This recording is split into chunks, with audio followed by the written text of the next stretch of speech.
Bonjour à toutes et bonjour à tous, j'espère que vous allez bien, j'espère que vous avez l'énergie nécessaire à l'atteinte de vos rêves et de vos ambitions et j'espère à travers cette chaîne YouTube vous apporter un maximum de plus-value et de valeur, des pistes de réflexion, des indications pour vous permettre à vous aussi d'atteindre votre liberté. Alors le thème de la vidéo d'aujourd'hui, c'est un sujet que je ne connaissais pas ou très peu il y a encore quelques temps, que j'ai vraiment étudié pour élaborer cette vidéo. Ce sont les différentes formes d'intelligence qui puissent exister. Il faut savoir effectivement que nous ne répondons pas tous à des intelligences scolaires que peuvent être les mathématiques ou la littérature qui vont tout simplement être ce qui va être mis en valeur par l'éducation en règle générale. Ce sont des intelligences qui sont importantes effectivement pour évoluer dans la vie, mais ce ne sont pas les seules. Et malheureusement, ceci va permettre de confronter certaines personnes qui ne sont pas titulaires majoritairement de cette intelligence, comme quoi ils ne le seraient pas du tout. Et pourtant, ils sont aussi intelligents, mais sur d'autres façons tout simplement de réfléchir et de se servir de ce qu'ils ont tout simplement en sein d'eux-mêmes.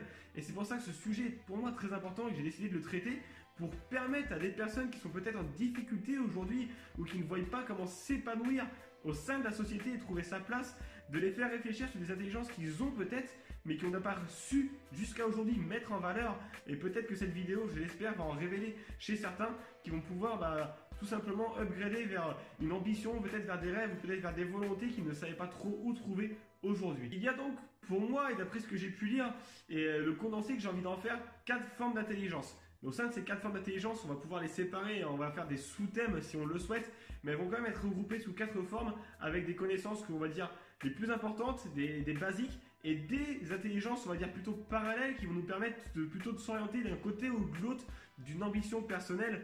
Et donc c'est un petit peu ce qu'on va essayer de démontrer aujourd'hui, en tout cas ce que je vais essayer de vous faire comprendre. On va donc commencer par la première des formes d'intelligence, celle qui se trouve en haut donc de cette structure des intelligences. C'est l'intelligence physique, l'intelligence kinesthésique. C'est-à-dire que c'est une intelligence qui va être plutôt adaptée généralement à des sportifs de haut niveau, à des médecins qui travaillent avec le corps, des chirurgiens, des kinés, des ostéopathes, etc. Donc toute personne qui travaille avec une relation fusionnelle avec le corps, on va dire qu'elle va se trouver dans les muscles. Elle est souvent mémorisée justement par des phénomènes de sensation. Donc non, la sensation, c'est pas le but de mettre une grosse claque pour que le message rentre, c'est pas ça du tout. La deuxième forme d'intelligence sera l'intelligence qu'on appellera émotionnelle. C'est une intelligence qui se trouve cette fois dans le cœur, dans les tripes. C'est quelque chose qui vient de l'estomac réellement. C'est une intelligence qui est souvent présente chez des personnes qui seront plutôt des artistes, des indépendants, des entrepreneurs. On dit souvent d'ailleurs que plus cette intelligence est développée, évidemment plus elle vous rapproche du succès dans votre manière de développer des activités. On l'appelle d'ailleurs l'intelligence du succès régulièrement.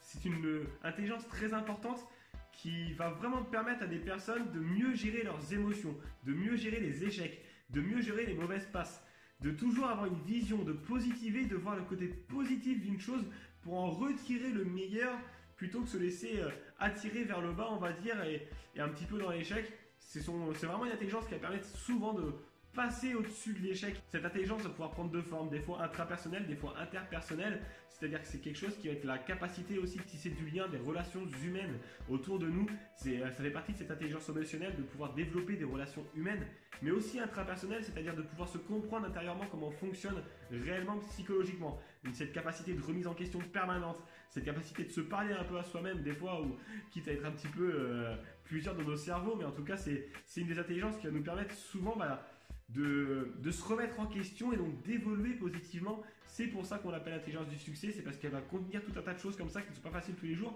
et qui ne sont pas naturelles chez tout le monde. Bien sûr qu'elles peuvent se développer, on va en parler à la fin, mais c'est pas forcément naturel. La troisième intelligence que je voulais aborder, c'est l'intelligence qu'on va appeler mentale. C'est cette intelligence-là qui va être donc séparée en deux, l'intelligence plutôt littéraire et mathématique. Donc c'est vraiment une intelligence qui va être mise et valorisée majoritairement dans les différentes éducations en règle générale, parce qu'on va pouvoir vraiment apporter quelque chose de concret. On est souvent assimilé à pouvoir répondre rapidement et facilement à des algorithmes, à des modèles, à pouvoir comprendre des choses abstraites. C'est plutôt une intelligence qui va se trouver dans le cerveau, pour le coup. On peut l'assimiler aussi à une intelligence spatiale, qui va être une notion de volume, d'abstrait, de travailler avec un environnement autour de soi. Donc cette prise de conscience de l'environnement également. C'est cette intelligence-là qui sera également présente au niveau de l'intelligence mentale, donc qui, je vous le rappelle, elle se situe plus dans le cerveau et qui est celle qui est le plus mise en valeur effectivement lors de notre éducation. Et donc la dernière des intelligences, celle qui était à la base de ce schéma que je vous ai mis juste au-dessus, c'est l'intelligence spirituelle. Pourquoi c'est la base? Parce que c'est la plus puissante. En fait, tout part de là. Peu importe ce que l'on peut avoir comme autre intelligence, à quel niveau elles sont développées, cette base-là, plus elle sera développée, plus vous allez pouvoir utiliser chaque partie de vos intelligences le plus correctement. Elle va donc former des gens bons ou des gens généreux, mais aussi des gens cupides et malsains, selon leur manière de l'exploiter et le côté négatif ou plutôt positif qu'ils peuvent avoir intrinsèquement et qui se sont développés au fur et à mesure du temps également. C'est aussi une intelligence très fortement présente chez les artistes et chez les entrepreneurs, un peu moins chez les salariés en règle générale, mais aussi chez les salariés, c'est une intelligence qu'il faut avoir conscience parce que c'est cette intelligence qui permet aussi d'être tout simplement plus heureux, plus épanoui professionnellement. Malheureusement, de nombreuses personnes vendent cette intelligence et vendent, on aime bien cette expression qui dit vendre son âme, c'est un petit peu ça en fait, c'est ce que ça veut dire, c'est qu'on va la vendre parce qu'on va la mettre au service de l'argent, tout simplement. On va échanger notre temps contre de l'argent à faire des tâches qui ne sont pas forcément en lien avec notre valeur. Et dans cette manière-là, on va un petit peu vendre son âme au diable, entre guillemets, en tout cas à une entreprise qui ne répond pas à nos valeurs, et ce qui fait qu'on va malheureusement s'orienter vers une côté un peu malsain, un peu cupide de notre intelligence émotionnelle. Sans s'en rendre compte, on va dériver doucement vers des sensations négatives qui vont nous s'enfermer au sein de notre corps. Je suis convaincu d'ailleurs que la grosse crise actuelle que l'on est en train de vivre est majoritairement due à de plus en plus d'êtres cupides et mal intentionnés qui existent sur Terre, à tous les niveaux d'ailleurs de la pyramide organisationnelle de l'État français ou ailleurs. En tout cas, à tous les niveaux, je pense qu'il y a de plus en plus d'êtres qui sont cupides et qui ont été prêts un jour à vendre leur temps, à vendre leur âme contre de l'argent pour vivre. Et c'est à mon avis la cause principale de la crise actuelle qui n'est pas plus qu'une crise financière, mais surtout une crise spirituelle. Et c'est à mon avis l'un des axes majoritaires où les gens devraient retravailler sur leur intelligence spirituelle pour retrouver de l'harmonie avec eux-mêmes et donc avec le monde qui les entoure. Cette intelligence, elle se trouve dans le cœur. Ça vient vraiment, c'est émotionnel, encore une fois, c'est vraiment dans le cœur que ça peut se trouver et c'est ici qu'on va la plus la ressentir. Et pour finir ce sujet, mais tout simplement, moi, venu à l'esprit grâce à un livre que je suis en train de lire, que j'ai quasiment terminé, qui s'appelle Une seconde chance, qui a été écrit par un auteur que j'apprécie énormément, vous m'entendez souvent parler, qui s'appelle Robert Kiyosaki. Ce livre qui s'appelle Seconde chance vient justement témoigner ces différentes intelligences. Si vous êtes intéressé par vous le procurer en livre audio ou en livre traditionnel ou en livre Kindle, je vous ai mis des liens juste en dessous dans les commentaires de cette vidéo ou juste au-dessus si vous êtes sur Facebook pour vous permettre de vous les procurer à des prix intéressants sur Amazon ou ailleurs.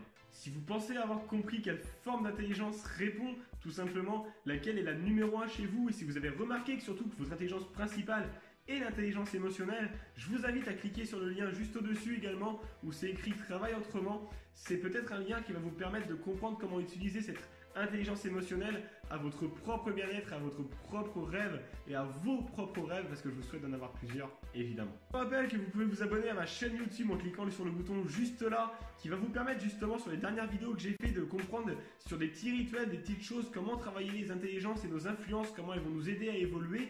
Vous pouvez également tout simplement aller directement juste ici en mettant un gros like, me faire plaisir et pouvoir tout simplement remonter cette vidéo pour qu'elle puisse impacter un maximum de personnes si vous l'avez trouvée intéressante. Je vous encourage et je vous inviterai à la partager également. Je vous souhaite à toutes et à tous une excellente journée. J'espère que vous avez pu comprendre quelque chose par rapport à ce que j'ai pu vous apporter aujourd'hui. Je vous dis à très bientôt sur cette chaîne YouTube et n'oubliez jamais que tout rêve est accessible à condition de travailler, de oser, ne jamais abandonner.